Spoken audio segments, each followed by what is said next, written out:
अस्सलाम वालेकुम। Arshad Mahmood Shakeel, Punjab rural health employees association. आज हम जिस टॉपिक पर बात करेंगे वो है डिस्पेंसर अगेंस्ट एम्प्टी और वर्कलोड। आज हम जिस टॉपिक पे डिस्कशन कर रहे हैं वो है डिस्पेंसर अगेंस्ट एम्प्टी। दरअसल आपको थोड़ी सी मैं हिस्ट्री में ले चलता हूँ, क्योंकि पीआरएसपी जब बनी थी उस वक्त जिन जिन डिस्ट्रिक्ट को पीआरएसपी ने ओन किया था तो वहां पर पीएचयू पे मैक्सिमम 100 से 150 पेशेंट आते। पीआरएसपी ने टेक ओवर किया और जिन जिन अजला में पीआरएसपी थी उनके बीएचयू पर वो कम से कम यानी कि 2500 से कम किसी की ओपीडी नहीं थी। इससे ज्यादा थी 3000 भी कई बीआईयू पे हो जाती थी। और इसी तरह डिस्ट्रिक्ट जो ओवरऑल थे उनकी ओपीडी बहुत ज्यादा होगी। तो अब उसको मद्देनजर रखते हुए जो पीआरएसपी की मैनेजमेंट थी उन्होंने गवर्नमेंट ऑफ पंजाब से एमटी की सीट थी वहां पर डिस्पेंसर को रखने के लिए इजाजत ली। पीआरएसपी के दौर में जो पंजाब के डॉक्टर्स थे वो बीएचयू पे यानी कि जहां पर पीआरएसपी थी वहां पर काम नहीं कर रहे थे, तो उन्होंने हुकूमत पंजाब से सिंध और दूसरे सूबों के डॉक्टर हायर कर लिए थे। इसी तरह वो पंजाब के मुख्तलिफ बीआईयू पे वो काम कर रहे थे, उनको मुआवजा अच्छा मिल रहा था तो वो यहाँ पर काम करना शुरू कर दिया था। तो ये उस दौर का सिनेरियो है। उस वक्त ये था कि बीआईयू पे कोई भी डॉक्टर जो है वो जाना पसंद नहीं करते थे। और इसी तरह एमटी की सीटें विकेंट थी जहां पर वहां पर मैंने पहले भी बता दिया था कि वो अपना इजाजत ले ली, वहां पर अब डिस्पेंसर भर्ती कर 2016 और 2015 में एमटी की सीट पर डिस्पेंसर जो 5 साल का एक्सपीरियंस है वो रखे हैं, लेकिन उनको 9वां ग्रेड दिया गया। अब देखो ना, पीआरएसपी के दौर से जो लोग चले आ रहे हैं, ठीक है, और उसके बाद पीएचएफएमसी बन गई 2017 में। इन्होंने पीआरएसपी जो थी, पीआरएसपी डायरेक्ट जो है वो चीफ सेक्रेटरी के अंडर आती थी, वो सेक्रेटरी हेल्थ के अंडर नहीं आती थी। तो इन्होंने देखा कि ये जो है जाहिर है कि ये तो जवाब दे चीफ सेक्रेटरी को है। इससे पहले जो हेल्थ डिपार्टमेंट होता था उनका एक सेक्रेटरी होता था। उसके बाद ये किया कि इन्होंने स्पेशलाइज जो है डिपार्टमेंट उसको अलग कर दिया, प्राइमरी एंड सेकेंडरी को अलग कर दिया। जो प्राइमरी एंड सेकेंडरी के सेक्रेटरी साहब थे उन्होंने देखा कि ये क्या, ये तो हमारी मानते नहीं है मानसवाए चीफ सेक्रेटरी के। प्राइमरी एंड सेकेंडरी के सेक्रेटरी साहब थे, उन्होंने ये किया कि पीआरएसपी से उन्होंने जो वादा था खत्म करवा दिया, या से भी पीआरएसपी ने इसको छोड़ दिया। और अब जो अमला था तो उसको फिर पीएचएफएमसी में ले आए। उनको 18 साल हो गए हैं। अब इन्होंने ये इशू बनाया कि डिस्पेंसर अगेंस्ट एमटी को एरेटिक पोस्ट किया और 60 से जो अबव थे उनको कहा कि जी आप तो यानी कि 60 से अबव हो गए हैं। जब आप लोगों ने इनको ना पेंशन देनी है, ना ग्रेजुएटी देनी है, ना कभी इनको मेडिकल लीव दी, ठीक है, ये चीजें दी नहीं, तो आप 60 साल का कैसे इसको इन पर लागू कर रहे हैं।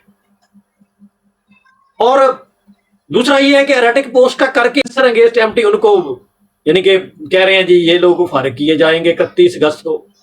देखिए अब टाइम सिर्फ मेरे ख्याल 8-9 दिन रह गए हैं।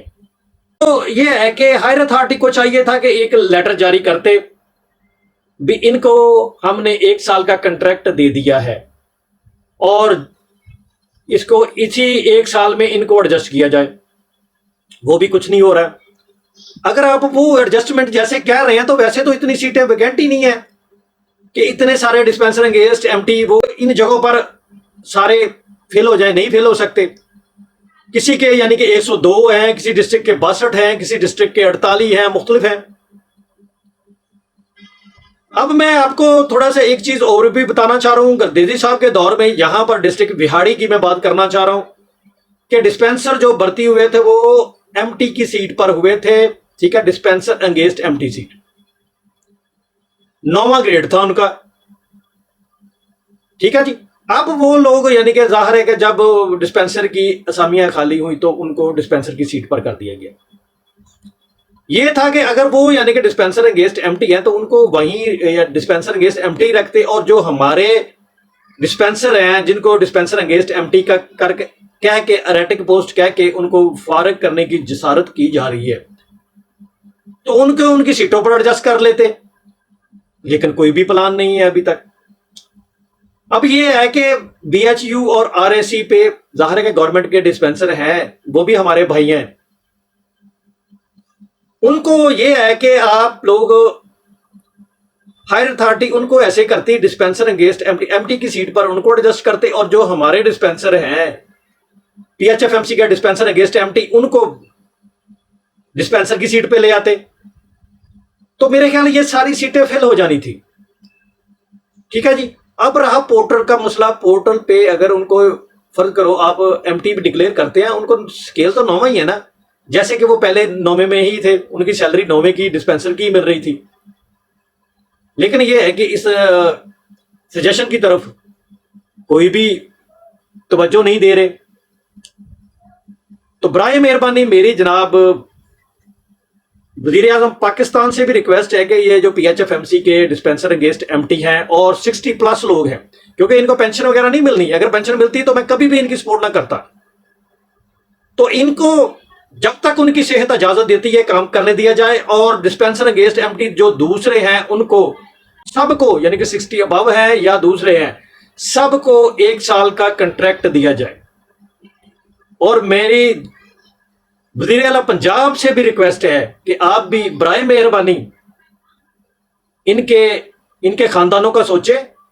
ये एक बंदे का ना सोचे, एक बंदा नहीं, इसके पीछे पूरी उनकी फैमिली है। और आजकल जो दौर है, तो आजकल के दौर में सरवाइव करना कितना मुश्किल है, आप वजीर आला साहब बहुत बेहतर समझते हैं। हमारी आपसे भी अपील है कि इन तमाम डिस्पेंसर अगेंस्ट एमटी जितने भी है, चाहे वो 60 से लो है या 60 से अबव है, उनकी वो तमाम को 1 साल का कंट्रैक्ट दिया जाए। बड़ी मेहरबानी होगी। अल्लाह ताला हम सबका हामी और नासर हो। आमीन।